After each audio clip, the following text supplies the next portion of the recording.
Bismillahirrahmanirrahim. Alhamdulillahi rabbil alamin.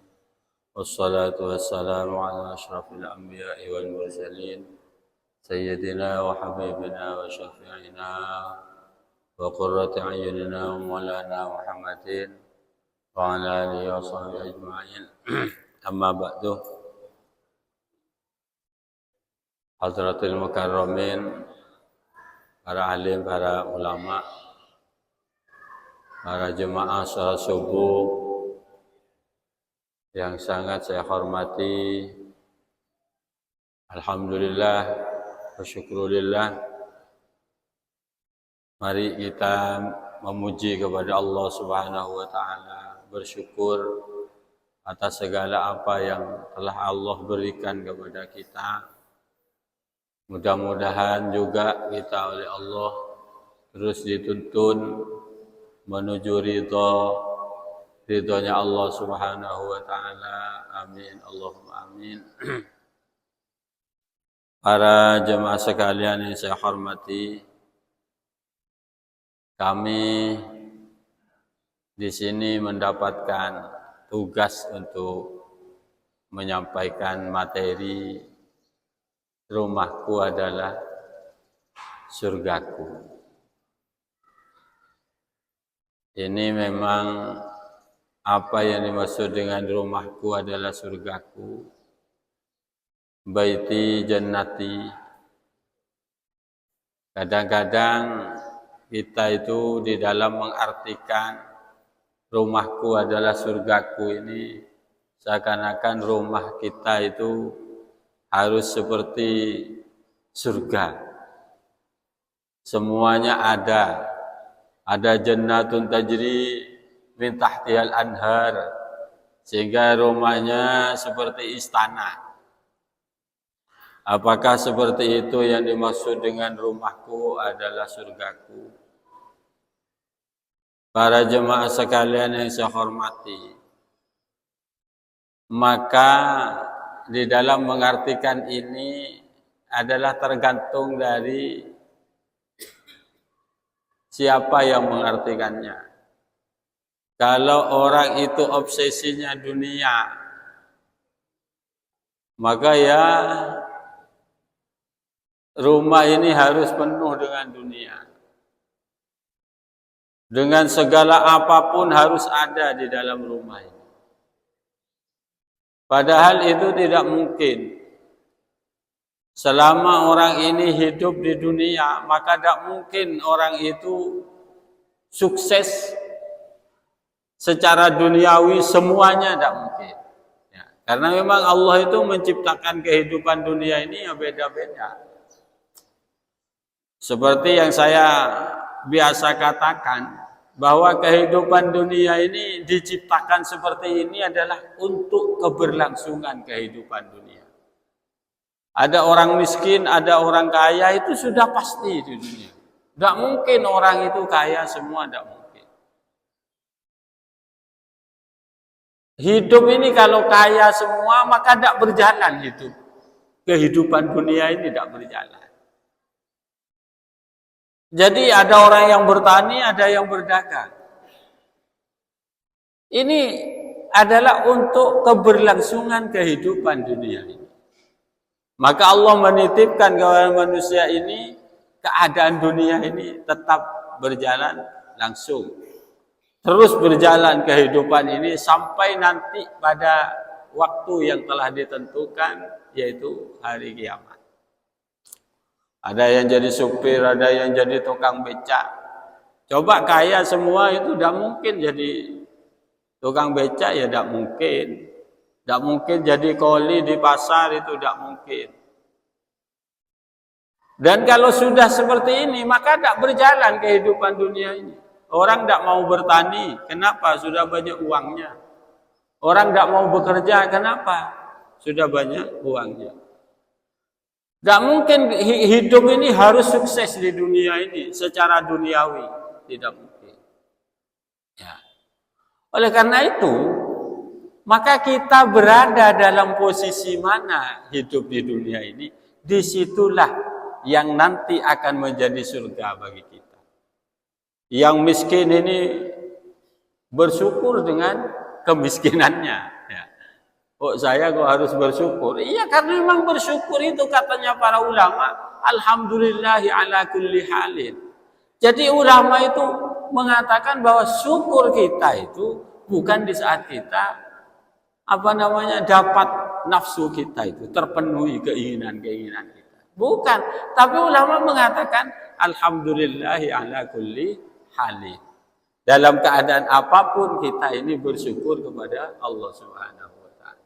Misalnya ya, jadi orang miskin. Bersyukurnya kenapa? Karena dengan kemiskinan saya ini maka dunia ini bisa berjalan.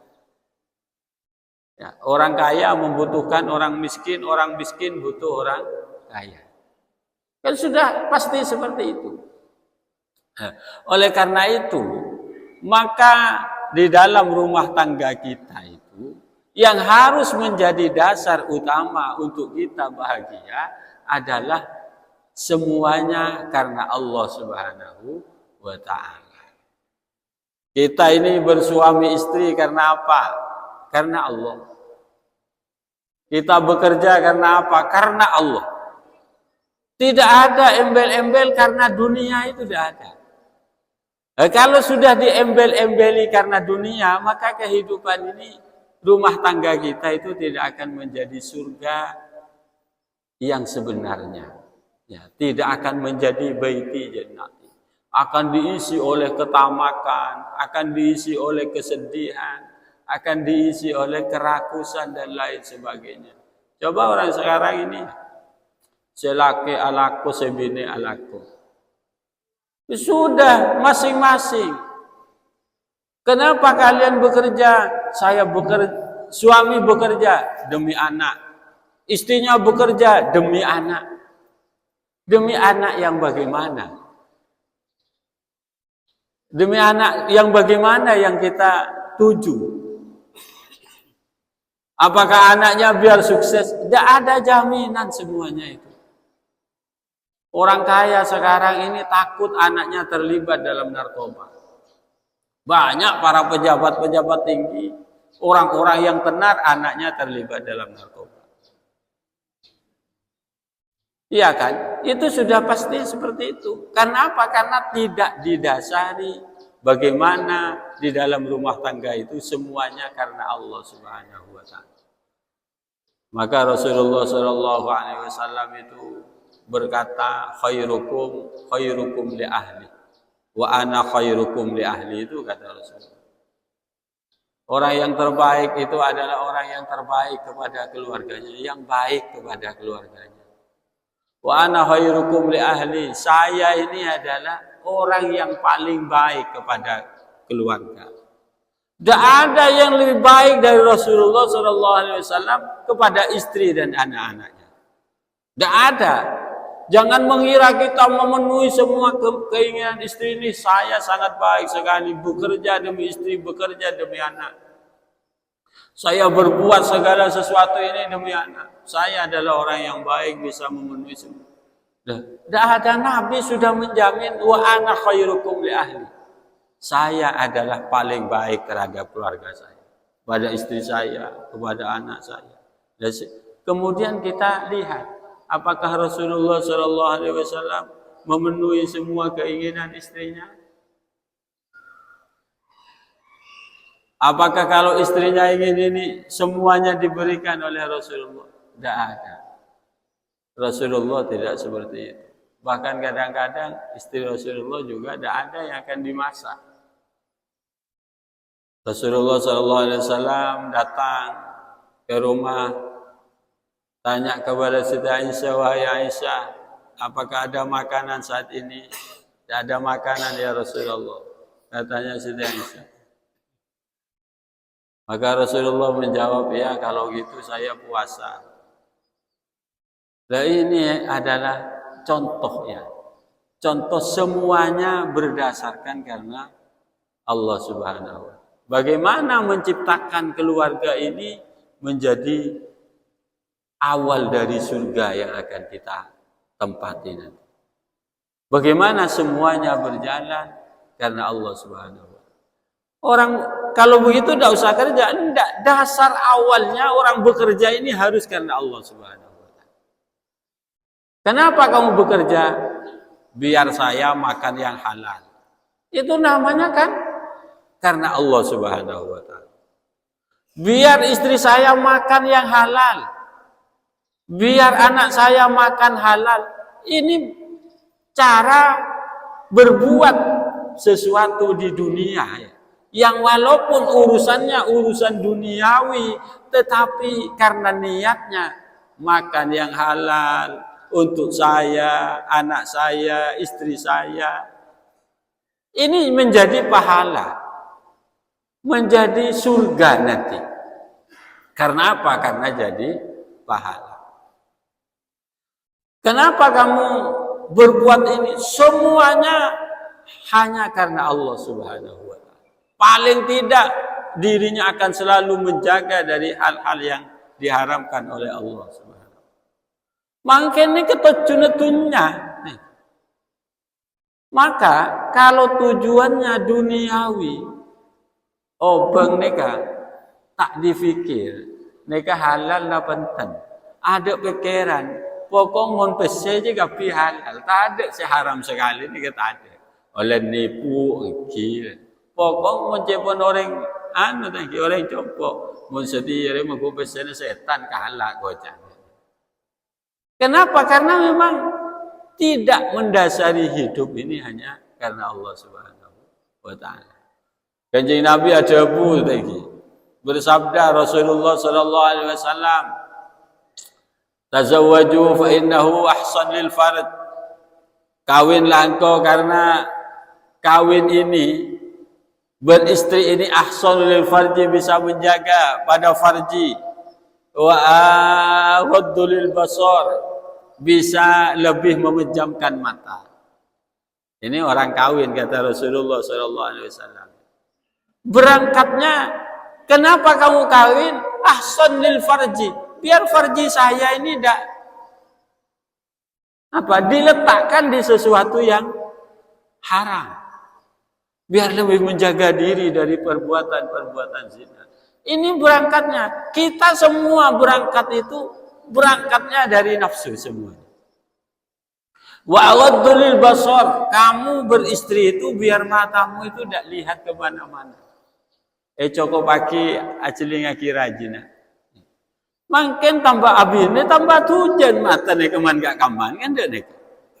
Karena apa ya? Karena berangkatnya semuanya karena nafsu. Kalau berangkatnya karena Allah Subhanahu wa Ta'ala, maka tidak ada. Rasulullah Shallallahu alaihi wasallam ini tidak pusing sama kali dengan kehidupan duniawi, tapi sangat menjaga keluarganya agar keluarganya ini selamat dari dunia sampai akhir. Apakah Rasulullah itu tidak kaya? Kaya Rasulullah itu, sangat kaya. Kadang sangat kaya Rasulullah, kadang Rasulullah miskin. Tetapi karena kehidupan Rasulullah itu tidak terfokus pada keinginan duniawi. Coba Rasulullah itu pernah suatu saat itu punya makanan Rasulullah, tapi belum dimakan oleh Rasulullah. Rasulullah masih keluar, kemudian masuk lagi. Tanya kepada Siti Aisyah, mana makanan tadi itu? Wahai Aisyah, tidak ada ya Rasulullah. Sudah saya berikan tadi kepada orang. Ada diberikan kepada si fulan katanya Siti Aisyah itu. Habis sudah. Apa jawaban Rasulullah? Jawaban Rasulullah itu, ma akalti faqad afnaiti wa ma tasaddaqti faqad abqaiti. Ini makanan yang disukai, misalnya disukai oleh Rasulullah SAW. Kemudian Rasulullah masuk, makanannya tidak ada. Oleh Siti Aisyah sudah diberikan kepada orang. Kira-kira kalau kita itu bagaimana? Kira-kira. Sate, sabak, kebaya buka, itu nak ke masjid ke lun, tak ada jemaah lagi. Saya dapat ke compok, tak ada. Kamu ada bagian begitu. Mungkin itu airport terane kita pakai pakel kan dia ni kan. Begitu tak ke kocan. Ada begitu tangkulo ini ngamuk kita itu. Rasulullah itu enggak. Di saat Siti Aisyah menjawab, habis ya Rasulullah. Habis kemana? Saya berikan ke itu. Maka Rasulullah ini jawabannya enak sekali. Ma akalti faqad afnait. Kalau habis itu wahai Aisyah, kalau dimakan. Wa ma tasaddaqti faqad abqaiti. Kalau kamu sedekahkan, itu kamu depositukan, itu bukan habis. Tapi ini menjadi pahala yang akan dipetik nanti di surga. Nah ini kata jawaban Rasulullah enak sekali kepada istri. Kepada istrinya di saat ini anggap saja ya kalau kita menganggap ini keliru, makanannya suaminya kok. Lah semuanya kalau didasari karena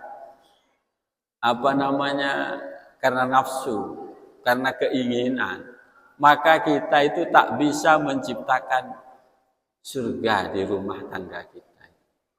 Tapi kalau kita berangkat semuanya karena Allah Subhanahu wa taala, maka disitulah kita memang benar-benar memulai membangun surga dari dunia ini. Kita akan membangun surga dari dunia ini. Di Quran itu juga disebutkan ya. Wa'mur ahlaka bis-sholati wastabir 'alaiha. La nas'aluka rizqa nahnu narzuquka wal 'aqibatu littaqwa. Ini di Al-Qur'an disebut wa'mur ahlaka bis-sholati, perintahkanlah keluargamu itu untuk salat. Jadi bukan diperintah untuk harus sukses begini, harus begini, harus begitu. Tidak ada. Dasar utama itu adalah Allah Subhanahu wa taala. Kalau kita punya cita-cita ya cita-cita itu bagus. Harus kita capai, tapi penanaman keimanan, penanaman semuanya karena takwa kepada Allah. Ini harus menjadi dasar utama di tengah-tengah keluarga kita. Wa'mur ahlaka bis-shalat. Perintahkan keluargamu, perintahkan istrimu, perintahkan anakmu bisalat untuk mengerjakan salat. Mun makin berengin, anak tak bejeng, bolan bapak tak bejeng. Kemes abang ngono swarga nih. Bapak tak bejeng, nah boleh saat ini bapaknya ndak puasa. Mungkin norok kabeh kan. Mengkungakan nyaman itu bukan surga di situ itu, tapi membangun neraka di tengah-tengah keluarga. Kalau kita wa'mur ahlaka bis-sholati wastabir 'alaiha, sabar dengan salat, sabar memerintahkan mereka dengan salat. Kita usah nekutong pentong, tak usah sampai. Awali dengan diri, ibda binafsik, awali diri dengan diri kita. Tapi ya kita tetap harus bertanggung jawab, bukan berarti sholat itu tak laku tak mikirin. Kita harus memenuhi kewajiban-kewajiban, itu harus memenuhi kewajiban, bukan memenuhi kerakusan hati kita. Wa'mur ahlaka bis-sholati wastabir 'alaiha. La nas'aluka rizqa, katanya Allah SWT. Wahai manusia, saya tidak minta rezeki kepada engkau. Saya tidak minta bayaran dari kamu, wahai manusia, itu katanya Allah. Nahnu narzuquka. Saya yang akan memberi rezeki kepadamu. Wal aqibatu littaqwa. Disinilah dasarnya. Kalau orang bertakwa, tidak ada orang yang kesulitan itu. Tidak ada. Asalkan jangan kerakusan yang didasarkan. Kalau kamu bertakwa, takut kepada Allah. Gelenon boleh lagi. Yang dikatakan takwa bukan hanya diam di masjid, tapi bekerja mencari yang halal.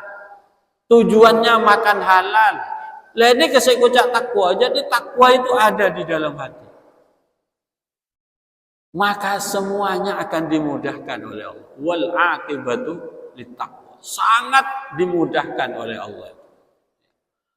Akibat yang baik, kebahagiaan yang akhir, nanti akhir dari kehidupannya akan bahagia, itu semuanya karena takwa.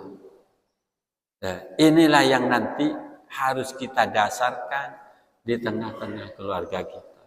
Memulai dengan diri kita, dengan sabar, dengan tenang. Mendengarkan omelan-omelan istri itu ya biasa, jangan sekejap ngomel. Orang lepas tu bisa laki kan dia. Mulai dari masjid, kopi nak ada ngamuk. Mangkok datang dari masjid dia terus minum kopi ni. Lah ini semuanya jangan ada seperti itu. Mari kita ciptakan kasih sayang di tengah-tengah keluarga kita. Ada yang bilang ngomel ni keng akhiran kenceran kepada kita. Jadi nambah tinggi derajat orang laki. Jabuna Kanjeng Nabi itu di dalam hadis itu ya. Qala Rasulullah sallallahu alaihi wasallam fin nisa. Rasulullah bersabda tentang wanita yaghlibna kariman wa yaghlibuhunna laimun, itu kata Rasulullah. Yaghlibna kariman, wanita ini akan mengalahkan laki-laki yang mulia. Orang laki yang mulia itu akan dikalahkan oleh wanita. Maksudnya mulia menurut Allah. Jadi kalau sampean punya istri yang cerewet, berarti sampean nega termasuk orang yang kariman menurut Allah Subhanahu wa taala. Alhamdulillah kok ngarawel li tadi setahu nek sampean mana di haji tukang ngomel. Yaghlibna kariman, wanita ini akan mengalahkan laki-laki yang mulia. Wa yaghlibuhunna laimun, dan wanita ini akan dikalahkan oleh laki-laki yang jahat. Mun selaki ni kejahat sebini takut. Mun selaki ni ke orang muljah menurut Allah maka sebini bengal. Sebini bengal. Jadi sampean kalau istrinya takut ke sampean itu jangan bangga. Tang bini kan kok takut toro tang bini. Empun cek ga bangga ni kan. Jabuna Kanjeng Nabi kadiki purune ka yaghlibna kariman wa yaghlibuhunna laimun. Wanita ini akan mengalahkan laki-laki yang mulia. Wa yaghlibuhunna laimun, wanita akan dikalahkan oleh laki-laki yang jahat. Laimun, laki-laki. Maka apa terusannya daunya Nabi itu? Fa uhibbu an akuna kariman. Aku senang jika menjadi laki-laki yang mulia, yang maghluban, yang dikalahkan. Jadi Rasulullah itu loh, ingin maghlub. Maghlub ini dikalahkan istrinya. Tapi dikalahkan istrinya ini bukan berarti pas tadi kudanya istri, sorokas semangkat, bukan seperti itu ya. Jadi diomeli, tidak ditakuti oleh istrinya. Nah itu Rasulullah itu dawuhnya fa uhibbu an akun. Saya senang sekali menjadi laki-laki yang kariman, yang maghlub. Tapi saya benci untuk menjadi laki-laki yang laiman ghaliban, laki-laki yang jahat, yang ghaliban, yang mengalahkan istri. Neka hebat ongko Rasulullah sallallahu alaihi wasallam. Mun kita ni kecek takung bini ngomel ni kata. Mau bini keleman di masjid, keleruan di tusa. Abuh ni kesampean cek takung ongko tadi. Takut ikikirin, tapi ikikir sidik ngamuk ya salahnya. Kenapa? Ya karena dasarnya seperti itu, tidak menjadi pencinta di tengah-tengah keluarga. Jadi ngomel ni biasa, lambat ni kepada ulama. Istrinya ini sabar sekali. Aladin sabar istrinya. Kemudian si ulama ini berpikir, kualitas saya ini di sisi Allah itu bagaimana?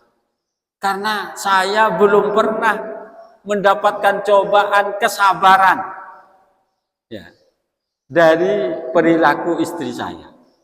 Karena istrinya memang benar-benar luar biasa hebatnya. Tapi dia ingin ngetes. Saya ini kan tak pernah dites kesabaran saya lewat istri saya ini, tidak pernah tidak pernah teruji. Kemudian si ulama ini akhirnya kawin lagi. Cara mengamukkan bini dia tak ada boleh selain citung nih katanya. Jadi si ulama ini akhirnya kawin lagi. Wah, sang begitu kawin lagi, istrinya ini istrinya jadi macan sudah. Ngamuk benar. Aduh kocang, cang sekiai kibur, aduh payah dia kocang. Mek tepan di binin semua tepan ada dan gitu. Pada ngamukan dia. Ampun nih kepah pusing nih. Pokoknya lepas koros sekalian kiai kibur nih. Jadi saya tanya kimia sekakam bagi kiai kocang. Minan nar ilan nar debun kiai. Dari neraka entar ke neraka ya kocang. Jadi dari setua pak keluar dan ega ditanya ki kakam lagi minan nar ilan nar. Dari sengode kita nih kecukan minan nar. Nah ini ujian kesabaran itu yang paling besar justru ada di saat dari istri kita. Sabarkah kita itu menghadapi istri kita? Jadi biar benar-benar tercipta karena Allah SWT. Yang terakhir, memang cobaan terbesar ini di dunia itu adalah wanita. Zuyyina linnas hubbus syahawati minan nisa. Di Al-Quran itu disebut pertama itu. Zuyyina linnas hubbus syahawati minan nisa. Ini yang ini. An-nisa wal banin wal qanatir itu belakangan semua. Cobaan terbesar itu adalah istri kita. Kadang istri yang menyebabkan kita berbuat yang haram. Karena binena ngamukeun, tetangkeun kalong, perlu kalong. Pun senake tak bisa mikir normal nih. Pokoknya nemu peser. Mungkin kan makan nih kan makariman keiman kan deh nih kata ini. Nih kabarkan semuanya dasarnya adalah kesenangan duniawi, tidak ingin menciptakan kebahagiaan ukhrawi. Jadi mari mulai saat ini kita tanamkan takut ke haram, lebur ke halal. Sahabat-sahabat ini keseneka. Alakon ini karena pertama karena ingin halal, yang kedua itu karena ingin bersedekah, bukan karena ingin menumpuk-numpuk harta, bukan. Kunna nahmilu ala zuhurina linatasaddaq, katanya sahabat itu. Saya bekerja menjadi kuli. Kenapa kamu bekerja jadi kuli ini? Karena biar saya bisa sedekah. Coba kita, ada kita itu jadi kuli karena ingin sedekah. Ingin bersedekah, udah ada. Karena dasar hidup kita ini lepas dari karena Allah Subhanahu wa Ta'ala. Sahabat itu semuanya seperti itu. Jadi mereka kalau sudah ada sumbangan, bekerja giat. Kenapa kalian bekerja? Karena biar saya bisa sedekah. Jadi semuanya apa yang kita kerjakan dasarnya karena Allah Subhanahu wa Ta'ala. Karena biar halal, karena biar bisa makan halal, bisa sedekah. Di sini akan menciptakan istri dan anak yang soleh, as-solihin, istri yang solehah. Karena kita, semuanya harus karena kita yang kuat. Para jemaah sekalian yang saya hormati, mungkin inilah yang bisa saya sampaikan. Kita baca sejarah-sejarahnya yang banyak, kemudian ambil hikmahnya. Mudah-mudahan apa yang saya sampaikan bermanfaat bagi kita semuanya fid din wad dunya wal akhirah. Amin Allahumma.